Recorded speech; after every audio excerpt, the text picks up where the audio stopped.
আসসালামু আলাইকুম। আজ আপনাদের জন্য নিয়ে আসলাম চাল আর ডাল দিয়ে একটি নাস্তার রেসিপি। আশা করি আমার আজকের ভিডিওটি আপনাদের অনেক বেশি ভালো লাগবে। চলুন তাহলে দেখে নেওয়া যাক। প্রথমে আমি নিয়ে নিলাম 1 কাপ পরিমাণ চাল এবং এর মধ্যে দিয়ে দিব হাফ কাপ পরিমাণে মসুর ডাল। দিয়ে চাল এবং ডালগুলোকে ভালোভাবে ধুয়ে নিব। ধুয়ে নেওয়া হয়ে গেলে এর মধ্যে সামান্য পরিমাণে লবণ দিয়ে লবণটাকে হাত দিয়ে ভালোভাবে চাল এবং ডালের সাথে মিশিয়ে নিব। এবার এগুলোকে আমি রেস্টে রেখে দেব আধা ঘন্টার জন্য। ফিরে এলাম আধা ঘন্টা পর। এবার চুলায় একটি কড়াই বসিয়ে দিব। কড়াইয়ে দিয়ে দিব চাল এবং ডালগুলো দিয়ে হালকা মিডিয়াম আঁচে অনবরত নেড়েচেড়ে আমি চাল এবং ডালগুলোকে ভেজে নেব।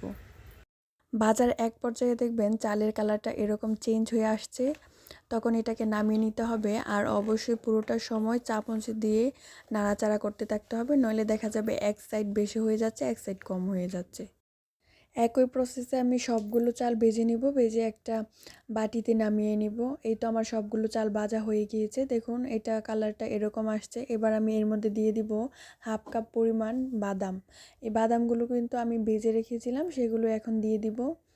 সবগুলো একসাথে মিক্স করে একটা ব্লেন্ডারে জারে নিয়ে নিব। এগুলো কিন্তু চাইলে আপনারা পাটায়ও পিষে নিতে পারেন। এই তো আমি অর্ধেক পরিমাণে ব্লেন্ডারে জারে নিয়ে নিব। এর মধ্যে দিয়ে দিব 2 টেবিল চামচ পরিমাণে চিনি। মিষ্টিটা আপনাদের পছন্দ অনুযায়ী কম বা বেশি করে নিতে পারেন। একই প্রসেসে আমি সবগুলো ব্লেন্ড করে নিব। এটা একটা এয়ারটাইট বক্সে রেখে অনেক দিন পর্যন্ত সংরক্ষণ করতে পারেন।